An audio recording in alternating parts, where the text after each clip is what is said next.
Ensure the spa is not continually exposed to the elements, as the acrylic shell can reach very high temperatures if the spa is located without a shading or cover.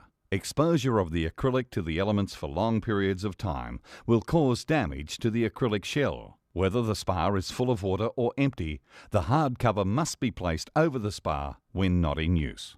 With normal use of your spa, oils, lotions and hairsprays will build up on the surface of the water, sometimes leaving a scum line around the perimeter of your spa shell. To remove this line while the spa is full of water, simply wipe down with a soft, open weave cloth. If the spa requires cleaning while the spa is drained for servicing or at water changeover, consult your SCS Industries dealer for an acceptable spa cleaner polish.